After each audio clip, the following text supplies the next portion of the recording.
Charles Manson, people say he was a member of a cult. His disciples went under his order or coercion to go and murder this family, right? And so his lawyer said, well, he didn't do anything. He wasn't even there. And so the question is, do you think Charles Manson is guilty? He was in jail right now for being involved in their murders, even though he wasn't there. He never held a knife in his hand. You know what I mean? And no money was exchanged. He didn't even pay them to do it. I have. Oh, he's dead. That's a correction. Let me issue a factual correction. No, this is what I would say. Mm-hmm. I don't know anything about the case. Obviously, I know of Charles Manson because of of how it's been. He's a very popularized name. He's probably innocent too, right?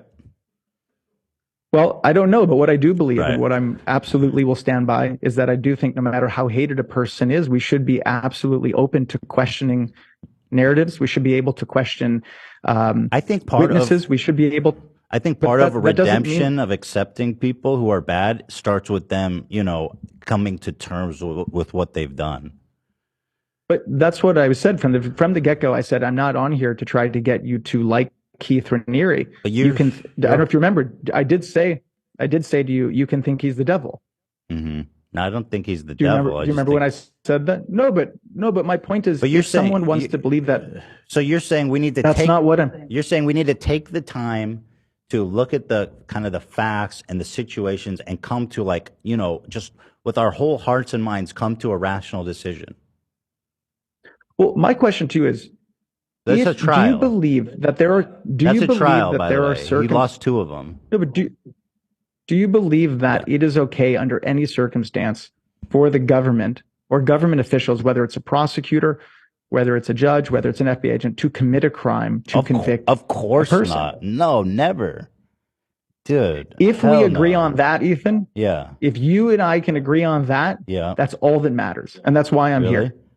I don't care. That doesn't seem very significant. I mean, we can both agree that Krispy Kreme donuts are great, taste great, but that doesn't fucking really have any. That doesn't have nothing to do with wire fraud and racketeering. Why do you believe that that's not significant?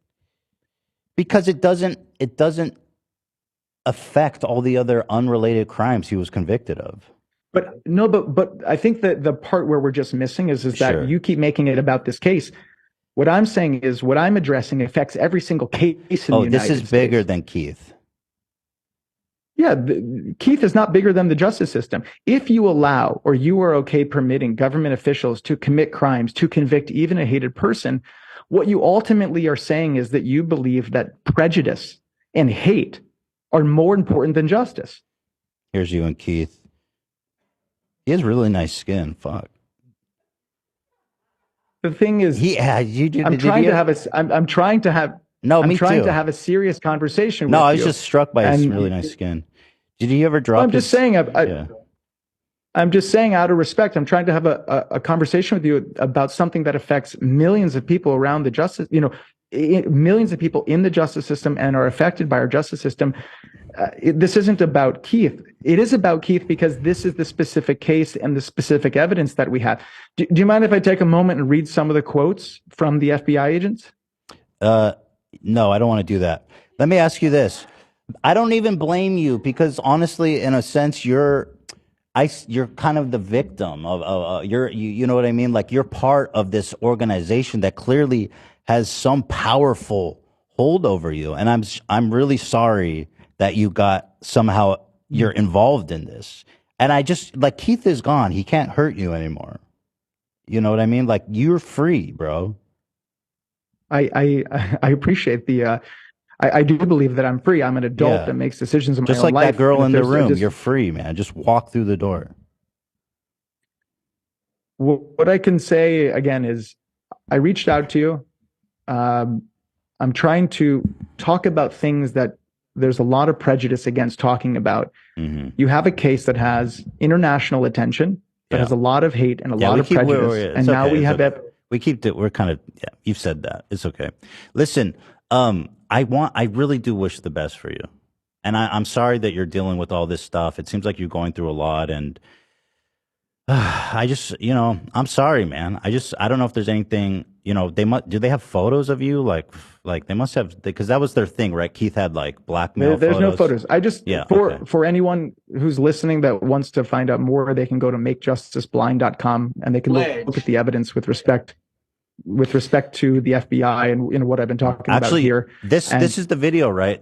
Evidence of historic FBI corruption. This is the one you're talking about. could we at least Because this watch is it? It's only 2 one of the minutes. guys is Alan Dershowitz. He Well, he's represented. an attorney. He's Epstein's lawyer. Could we play it from the beginning? It's only 2 minutes. Let's. You know what? I'll do. You know what? I'll do that for you. We've been through a lot together. Awesome. I'll play you the Dersh. Well, no. I'm saying, can you play it from the beginning, which is the experts, which is actually what's most important. Well, he is in this video, so I'm assuming he's an expert. But he's under the section of advocates in the beginning of the 2-minute video. There's the whole section on experts. It's only 2 minutes. I'd be grateful if you play that at least. He's an advocate. Okay, cool. Yeah. If this alleged FBI malfeasance turns out to be true, as our experts say it is, then this is really historic. This is really an attempt to frame somebody based on manipulation of data. That's just unacceptable in an American court and in the American legal system. I'm the former United. He's the man, bro. Alan Dersh. But the thing is there a reason you can't play it from the beginning? It's only a minute. I'm afraid that it's compelling, frankly. I don't want. No, I will play it. I'll play it. So these people. So these are all former FBI people. Okay, I'm gonna play it. Some of them are former. I owe that to you. I owe that to you. Yeah, I owe that to you. I'm gonna play it. Awesome. Experts versus Keith. I worked in the FBI for about 10 years. It is clear that the photos in this case were planted there. This is the most serious. How did they get the photos to examine? Because there's apparently child pornography on the photos. It seems kind of like a hot potato. And let's just finish. And I hesitate to call pictures of child pornography a hot potato. You know what I mean? They're not looking at. No one's looking at pictures of child porn. They're looking at metadata. The files, the file data. Right, the metadata. Okay, got it. Tampering with evidence that I've ever seen. It's inescapable that the FBI proactively created fake evidence. Data changed while I was in FBI custody. It was modified. It was altered. In 25 years of digital forensic investigations, my conclusions with the FBI. Zach, can you turn it down? The amount of technical ability and premeditation to perform this fraud in the case against Mr. Raniere, I've never seen anything like that. In my 20 years experience with the FBI, I have never seen data manipulation, evidence tampering, anything like this on this scale.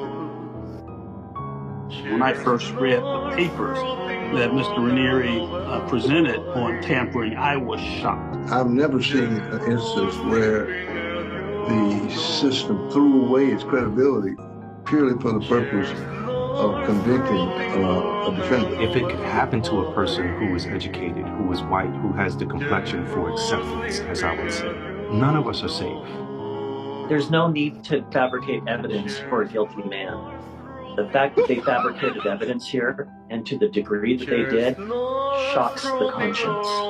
If this alleged FBI malfeasance turns out to be true, as our experts say it is, then this is really historic. This is really an attempt to frame somebody based on manipulation of data. That's just unacceptable in an American court and in the American legal system.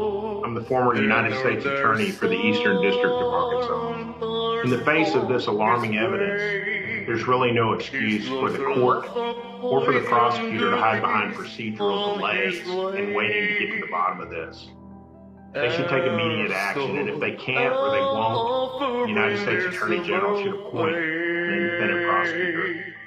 If an independent investigation determines that this tampering occurred, there must be accountability. People have to be criminally prosecuted. This is very serious. Okay. Shortly after Mr. Raniere's legal team first exposed this corruption, the government retaliated. Yeah, I mean, what I know that you were playing the music, which was unfortunate, and making the jokes. These are people, whether or not, again, whether you hate Keith Raniere or whatever you think about NXIVM, these are very people that have served our country. Those are 4 FBI agents, other distinguished experts. There's also a former U.S. prosecutor. Again, if you don't want to hear that I do. and agree, that's okay. Here's what I just want to. I'm going to give what you I would say is here's what I want to do. Here's what I want to do. Wait, I'm serious. I want to give you the platform. I'm just going to step away because, listen, obviously we've been doing some goofs here, and I feel I owe it to you. I'm going to step away. I'm going to sit right here and listen, but I'm not going to interrupt you. I'm just going to let you say your thing. I'm sorry. Go ahead. All I'll say is, first, thank you again for allowing me to come on. I didn't appreciate sort of the way it went, but even with that, what I'm talking about today and the video that you saw with these experts, these are serious things that we're talking about. I think that's. What's wrong? What happened? Well, thank you. Yeah. Do you want to give a closing statement or anything? No, I think that they're just putting things on the screen. Oh, it's just that helps people's attention span because it's a little boring, so it's a little dense. So sometimes we put Kinetic Sand or Subway Surfer, it makes it easier to listen. Gotcha. Thank you for having me on today. Did you see this photo of you guys, of the 3 amigos?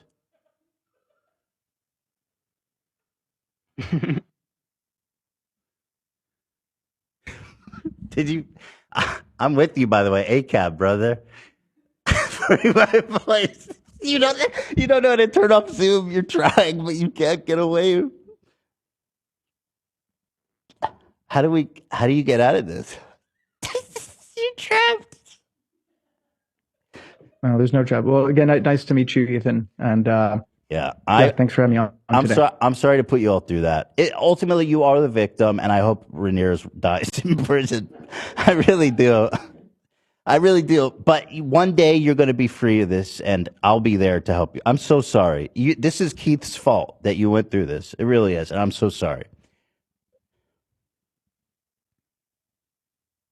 Yeah, thanks for having me on today. Yeah, thank you for joining us. All right, take care. Have a good night. Have a good night. Thank you. Oh, God. He hung up. Yeah, I know. I actually feel bad for him at the end there. Yeah. But to be it's fair, extremely embarrassing. But to be completely fair, this man walked into like a comet-sized chasm of a death trap. You can turn back on chat. All right, I'll turn it back on. Like, when I got this email from him that I read you guys, I was like, is this guy for real?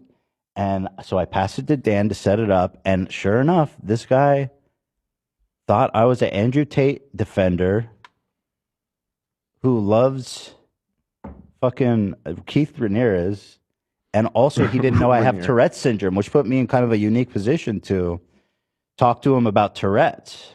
And that was a very stressful situation. I didn't see him ticking once. Just saying. Must be effective.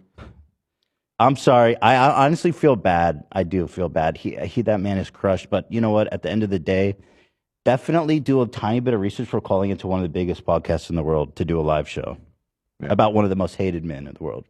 I will say, I really admire your ability to continue to be confrontational throughout an entire exchange. Like, at some point, I was like, "Oh man, like, is he gonna like loosen up a bit?" And you, no, you didn't. And I mean, I stand by what you did. I love that. I could not let him spread propaganda unchecked.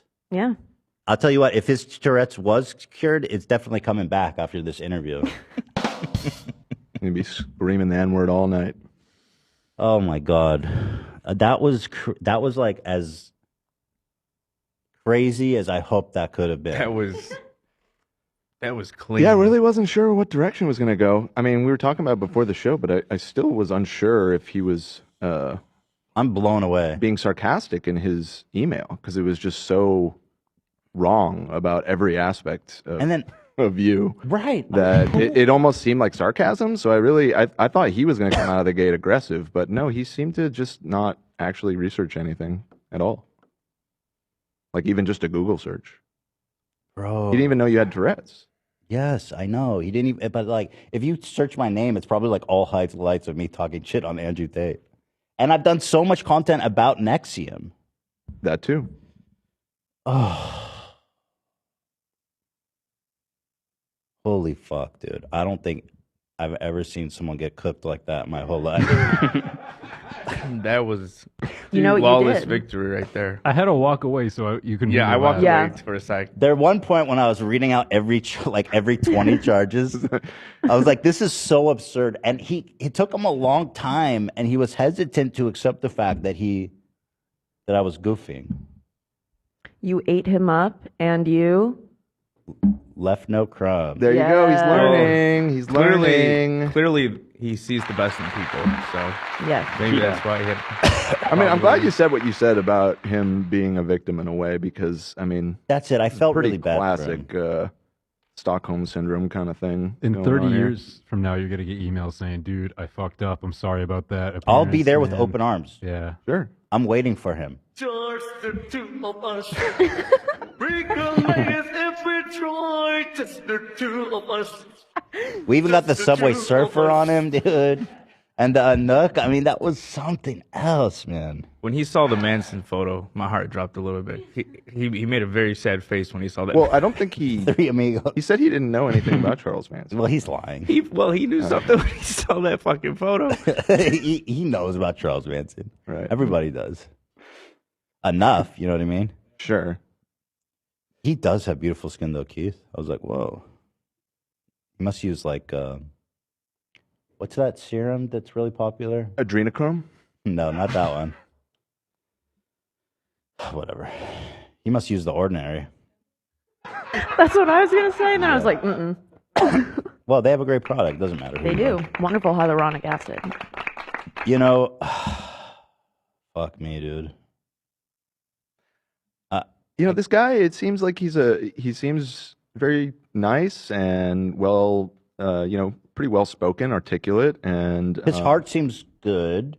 Yeah, and he's a good looking guy and everything. It's just, that's what I mean. It's just like a little sad. It's just why do you feel the need to die on this hill? Like, can't you, even if you think that Keith is innocent, like making that your thing to like campaign for like he's in a convicted sex. That's why I thought it was interesting you asked him about the photos, and maybe he doesn't have any blackmail over him. So NXIVM is well known for holding dirt or blackmail over it's like someone to Scientology. make sure they stay in line. Right.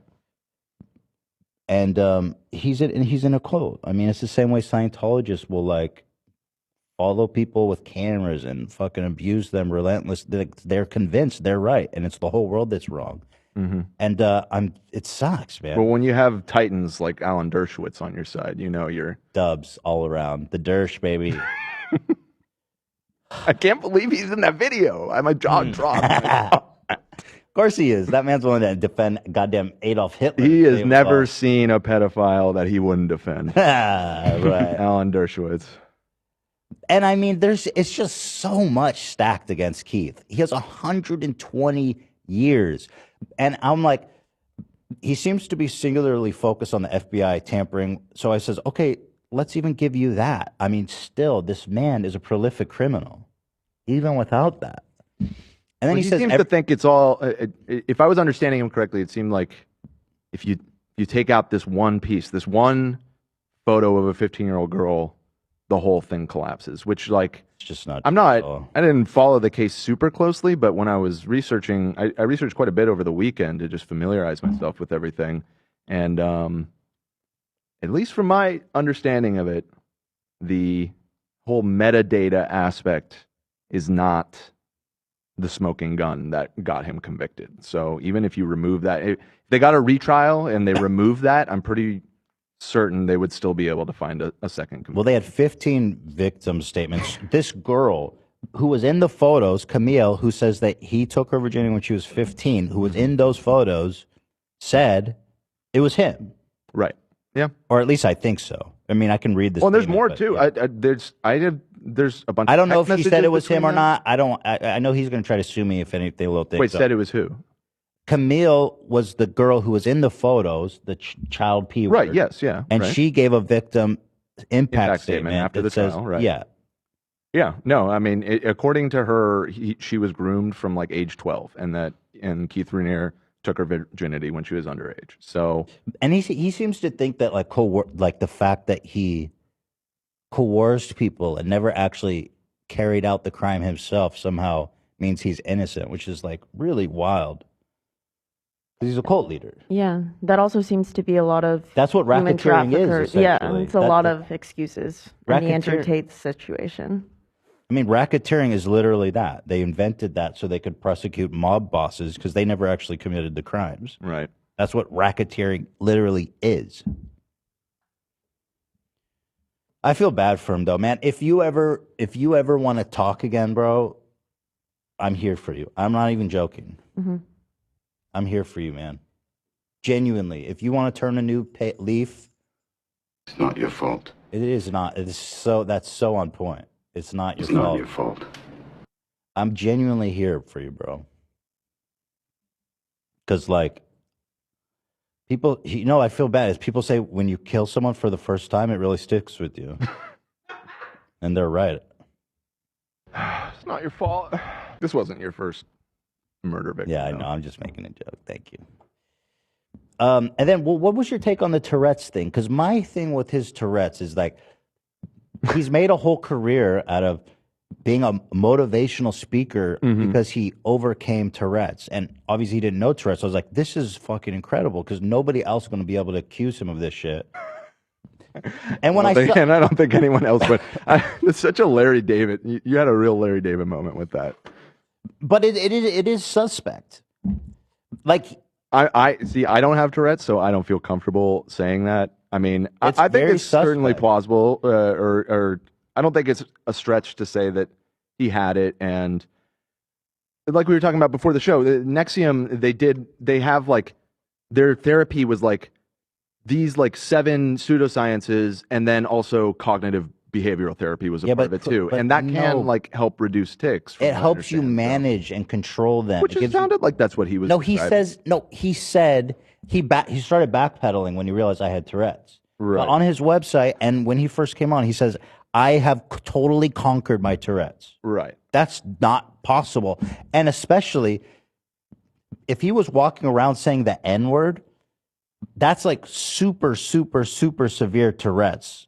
So the fact that he went from like fully blown, like worst case scenario Tourette's to like, I'm gonna sit here for an hour and not have one visible tick is really fucking in a very stressful insane. situation too, by the way. Why does it lie? At least for the second half.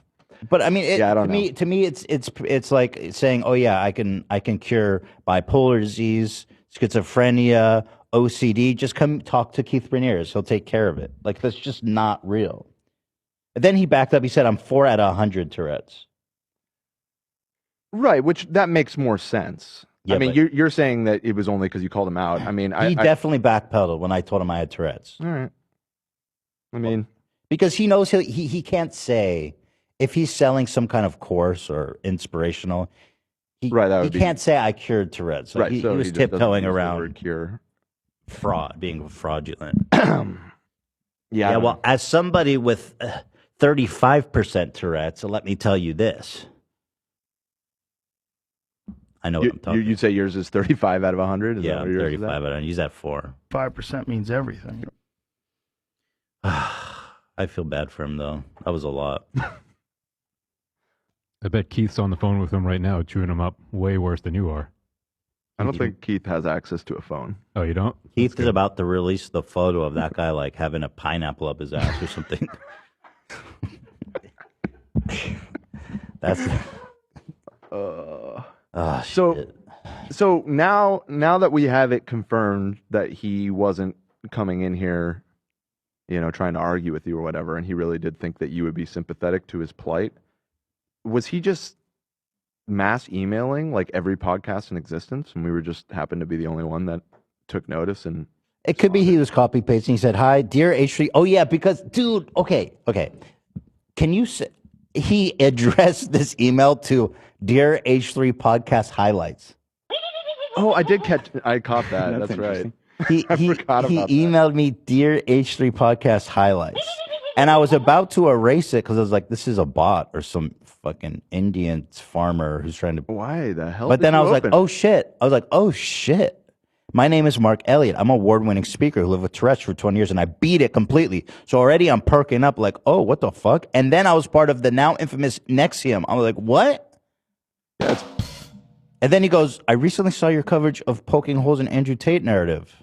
Yeah, that's really the part. Because up until that point, Says it could what? be like, oh, you were in the NXIVM call and you want to like talk about your experience and stuff. Well, when then he- like it's the Andrew Tate. When he line said where it he starts to beat, go off the rails a little bit. no, it was when he said he beat Tourette's. That's when he went off the rails for me. I was like, yo, this guy's wild. Somebody in the chat just said he was on Theo Vaughn's podcast once. No fucking shot. I'm watching that right now. Talking about actually. what? He talks about his Tourette's at one point. The part I'm watching. So this is what I'm saying. This guy's built a whole career. He's on tour telling people they can cure their Tourette's if they stop being pussies about it. Right, which again would have made sense if he knew that you had Tourette's and was specifically reaching out to you. No, 'cause you're a famous yeah. influencer that has it, but it wasn't even that either. It's Dear like, H3 Podcast Highlights. Let me send you an image of this because I think it's worth seeing. Yeah, that thumbnail's good, Cam. Obviously, I didn't want to title it because I didn't want to give the game away, and that's why I disabled chat too and made a very cryptic title because I really wanted this to land. And Yeah, it did. the name of Theo's episode is "The Man Who Overcame Tourette's." See, now to me, that's insanely fucking offensive. You don't overcome Tourette's, and the implication is that everyone else is weak. That everyone else is just being a giant pussy who hasn't been enlightened yet. You don't. It's not something you overcome. It's something you live with and you learn to live with. It's crazy. You can't. It's just fucked up to put that into the world. Like, oh yeah, did you get your Tourette's cured yet? Like people that watch that, it's crazy. By the way, let me send you this. I just want to show you so you can pull it up because this email is pretty iconic. And he was emailing you quite a lot, right, Dan? So he had a lot of opportunities to look into the show. this all started like over 2 weeks ago, and so again, if you know, I ever found myself in a position where I was being invited on a podcast, I don't know why that would ever happen. But if I did, I would probably at least Google once. Well, but he emailed you like 30 times. That's what I'm saying. Is like there was plenty of time, and there was back and forth and stuff as we tried to land on a date to do this, and I don't know. Can you pull an excerpt? Next time, do a little bit of research. Just a little. But that's what I said. I understand how you fell into this cult. I mean, you have zero critical thinking abilities. At no point, and there was quite a bit of back and forth, but it was very formal and brief, just about the logistics. I didn't go out of my way to try and mislead him that we were going to somehow be. We didn't say sympathetic. anything. It's very just like, hi, nice to meet you. What dates would work for you? Just I did the very, same. like, I didn't want to be guilty of misleading him or entrapping him. He emailed me. I responded with simply, I forwarded it to Dan. I don't think I said, hi, Mark, would you be interested in calling into our show? That's all I said. He said, hi, H3, thanks for getting back to me. I'd love to. When were you thinking? Then I tagged Dan. I said, I'll have my producer, Dan, email you. So, like, there was no...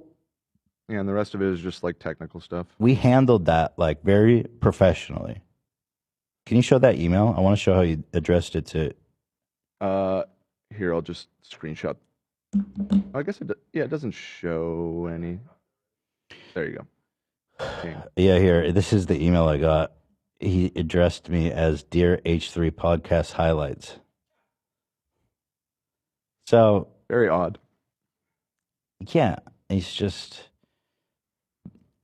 I don't know, man. Like, do you see how, in a way, if you're really impressed by Keith, you should be really impressed what I just did. So, Well, you haven't cured any neurological Not yet. disorders or anything, so... Well, a stupid neurological disorder? I think he just got a pretty strong dose in how not to be stupid. I don't know. Healed me from poverty. Do you find any good excerpts from the Theo Von? Because I'm sure he's out there being like, yeah, I cured this shit. Everyone else is a giant lame-o. Also, just real quick, I want to give a little bit of a shout out to somebody on Reddit known as Incorruptible BK, who runs the NXIVM case subreddit. You were a massive help in researching this weekend. You've really stayed on top of this whole case and tracked it. I found a lot of fantastic information on there. And I see... Are they buzzing? I see 55 minutes ago that Incorruptible BK posted a link to our episode on that subreddit. It said, maybe too late to catch it live, but Ethan Klein brought Mark Elliott on his podcast and is just absolutely toying with him. So shout out to Incorruptible BK for your assistance. Thank you, Nick Clark, for the 20. He says, I'm wheezing right now. Bella Simmons, who's a legend, said that was amazing. Billiam Whatlicker. 5 gifted. Thank you. God bless. Nick Clark, 50. That was that man was a rotisserie chicken. Are you watching the Theo Von thing? Yeah, nothing too interesting yet. Yeah, if you guys don't mind, because I didn't eat breakfast today, can you bring out we got Subway. I'm just going to eat to the side. I don't want to just disrupt the experience or anything, but God damn, that went like way because I was to be honest, we were talking last night. We were kind of nervous. So I was like, I don't know how this is going to go. Sorry. I mean, I still didn't even know what his attitude was. Because, like, again, you can read that same email as him being kind of sarcastic towards you. I didn't see that. I thought it's exactly what I thought it would be. In terms, It was. of No, you're absolutely. It was. Yeah. The top comment on Theo Von's is very inspiring to have a man who beat Tourette's and a man who beat Down syndrome in the same room talking. I think Theo probably jokes that he has Downs or something. So this guy's been on tour for 4 years. He had Theo Von. He was on Theo Von's show. You know. Well, that would have been was 4 years ago before everything came crashing down on NXIVM? Yeah, it must have been. Because when I watched the first documentary about NXIVM, Keith was still out. He was still at large. And then at one point he was on the run in Mexico. I don't know the whole timeline. I feel bad for him, though, honestly, at the end of the day. He was very, even in the face of, like, being called out, he was very mild-mannered. I don't know. That's what I was saying. It's just, it's sad that he, like, this dude could probably, make something of himself in something that isn't defending a convicted child predator. Well, anyway. Branch out. If you're Branch out a there, little bit. If you're out there watching, Mark, I'm here for you, buddy. I'll adopt you like Aiden Ross. That's sweet. I already have 2 kids, but fuck it. What do you think? I won't Aiden say. can have a brother. I won't say their name to call them out, but what do you think of this comment in the chat that we were bullying him and it was really hard to watch? We were bullying him. There's no question about it. That's why I feel bad. Bullying me. But at a certain point, this man, he's so special because I can bully him. Mm-hmm. Like, he's worthy of being bullied. I mean, for how dumb it was to approach me, he's literally part of a sex cult. He's defending a pedophile rapist. Yeah, I think the point where the sympathy kind of disappeared for me is when he wouldn't outright say it, but heavily implying that the child R-word victim was just making it up and lying. I would say that's worse than bullying. Yeah, that's pretty scummy. This girl who was brave enough to come out, who's Kind of been worth brainwashed from bullying the her. age of 12. This Yeah. man, he all but said she's lying. Yeah, And then there's he didn't 15 want to fully say that, but read between the There's lines. 15 other victim They're all making it up. and he goes, well, they're not under oath.